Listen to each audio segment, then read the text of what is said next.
Welcome back to S.WigginsTV. As always, I'm your host, Worldwide Wiggins, and I'm back with another episode of Hood Alliances. This should be part 6 or part 7 by now. Now, before we start, you might want to watch the video that comes out after this. Even though this episode is straight gas, you might want to watch the next video that I dropped like an hour or two after this one. So stay tuned, keep it locked. Here's some alliances. All right, first up, you got the Triple H, HHH. Did you know there used to be an alliance between the Rolling 30s, the Hoovers, and the 5-1 Troubles? Whoa! I did not know that, bro. Are you kidding me? Like, why is I'm just finding out about this, bro? Like, that's crazy. Now, you know what? I don't want to hear no more friction between the O's and Gangster Crips and / Hoovers. No more on my platform, okay? Never. I don't want to hear it. You guys was friends before. Friends. Nah, but seriously, my older homie told me like y'all was the Rolling 30s, the Hoovers, and the Troubles. They was 5-1 Hardale. You know what I'm saying? Seriously, Cub was like the alliance was called Triple H. The H for Hardale Gangsters, allegedly, because that's what 5-1 Troubles was known as. You know, because Troubles they turf go up to like the street Hardale after. I think it's after Normandy or where is I've been out of LA for a while. You know, it's after Western, then Dinker. It's somewhere in that area, but it's that street, right? And then that's H Hardale, then another H for Hoovers, including Fidos, and H for Harlem's. So it was Triple H. That's crazy. So Hoovers and 30 Crips used to be allies? Is this true? Was my homie lying? Y'all let me know, man. I'm about to break the internet twice today. And we'll watch the video that come out after this one. But yeah, that's crazy. Y'all let me know. Alright, next. The Badass Gangsters in Inglewood and 11-8 Gangsters always been close. And it's close to this day.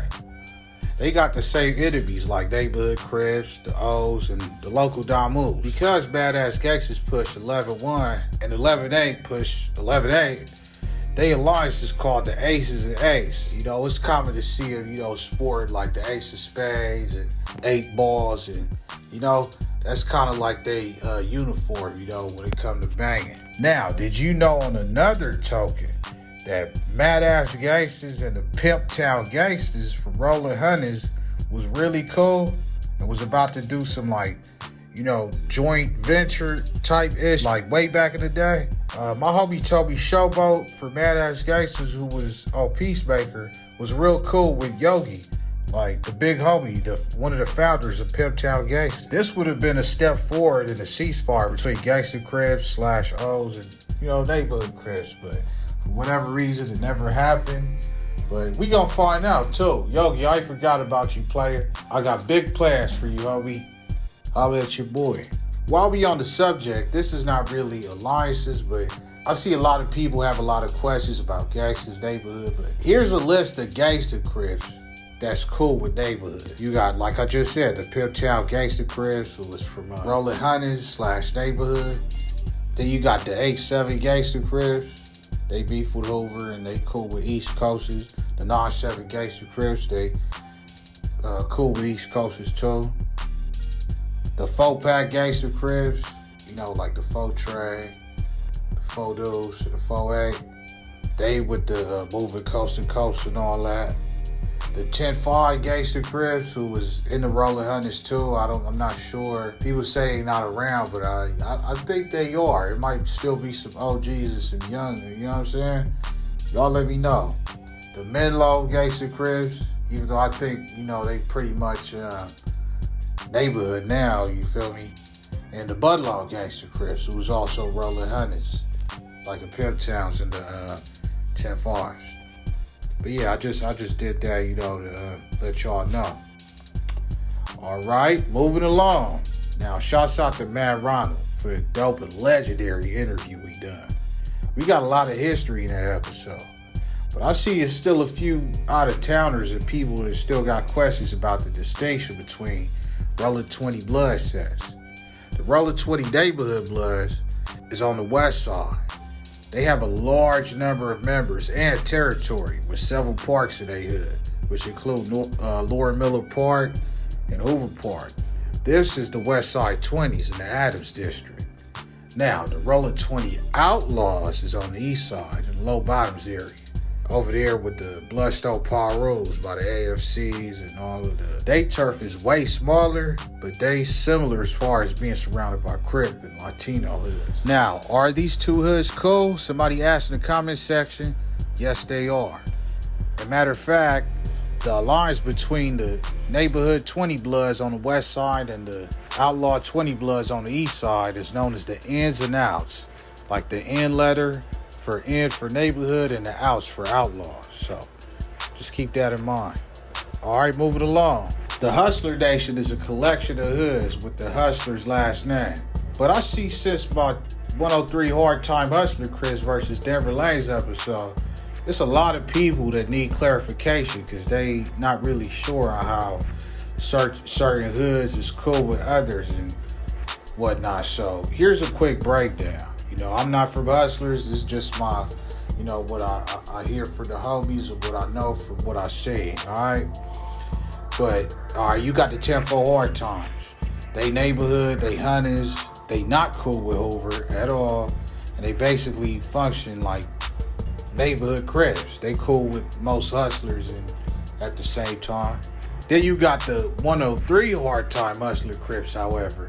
They very cool with the Hoovers, like 9 Deuce, 107 and all that. They not cool with Denver Lanes, and I heard they used to have a little thing with Main Street, but I'm not sure, so moving along. Then you got the 7A Hard Time Hustler Crips, aka the Rap Mob. They are also cool with the Hoovers, correct me if I'm wrong. What about homies was locked up with the co-founder when he said, hey, I'm finna come out here and start the Rap Mob, so maybe one day I'll get one of the interviews, but they beef with Swans and other Crips. Then the 88 Hard Time Hustler Crips, they beef with other gangster Crips and Swans as well. Shouts out to Speedy, man. Free Speedy. Free my boy, man. Both of them. All of them. Then you got the 7 Trey Hustler Crips. They real cool with the 7 Trey gangsters. They beef with Swans too. You got somebody that need to come up here and do a 7 Trey Gangster Crip episode, but I'm still waiting on it. What's up, man? Let's give the people what they want. I'll let your boy, man. You already know. Then you got the East Side Hustler Crips. They mostly beef with Front Street Wides. Now, the Playboy Hustler Crips is the trickiest because they beef with other Hustler Crips and they beef with Hoovers, and besides the 40s and Denver Lanes, they like the only ones on Fig that's brave enough to go up against the Hoovers. It's so crazy, I'm not even finna get into it, you feel me? But shouts out to Boss Hog, man. I got the right picture this time, huh? And let me give a shout out to the 146 Guardita Hustlers, man. What's up, T? It's a new year, homie. Remember what we talked about. Let's make that thing happen, man. But check it out, though. You got other hustlers that's not Crips. For example, the Bellflower Hustlers. 706, I did the interview with. Shouts out to y'all. You already know. They not B's or C's. You feel me? Just hustlers. And the 357 Hustlers and Cerritos. Yup. I'm looking to interview them, too. You know what I'm saying? And there's a lot of it, bro. Like Low Bottom Hustlers, Mac Thug Hustlers, you know. The West Covina Hustlers, it's a whole lot of them, man. You know, Hustler Nation is large. You feel me? So, you know what I'm saying? Just a quick touch on that quickly, man. All right. Before we get out of here, you're gonna have Boo Manson from 9-4 Hoover. You know, he's gonna give an input on the swooping, grooving, the swooping, moving, and grooving alliance, man. He gonna give you some input. Check it out. Can you give us like a rundown on how the moving, grooving, and swooping alliance started? Do you have any input on that? Well, the moving and grooving, that been there from way back in the days. Um, the moving group and H-Ray gangsters and Hoovers been close allies since the 1970s because we're next door neighbors. Right. And all the trades, they run with ETG. So anybody that's connected with H-Ray gangster is affiliated also with the Hoovers. Because like I said, we got H-Ray Hoover, they 3rd Street. They're trades and we're trades. So we're all pretty much the same. They're just gangsters and we're Hoovers. Right. And then with the Damoons, they pretty much have the same image.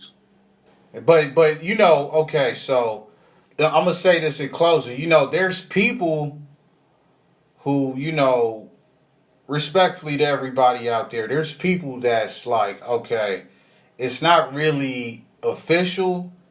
It's not really official alliance like that. It's kind of like, you know, certain people that adhere to that form of politics. But there's people out there that say, hey, Overgrowth is so open, it don't really exist like that. It's just kind of a hypothetical thing. But from a horse's mouth, from somebody like you who've been around, this is official. It's really, Overgrowth is so open is really a thing. Okay, the Sioux movement. Okay, the Sioux moving and grooving. That's not a alliance like on the streets hanging out together and functioning together on the streets. It's pretty much a ceasefire. There's no use of sets that be for neighborhood Crips fighting each other. We'd be doing the neighborhood Crips a favor by doing that. So it's pretty much a ceasefire. All right, man. That's going to be it for today, man. Like I said, man, this one was gas, man. But wait till you see what I drop next, man. This is what y'all wanted, right? Keep it locked. Body.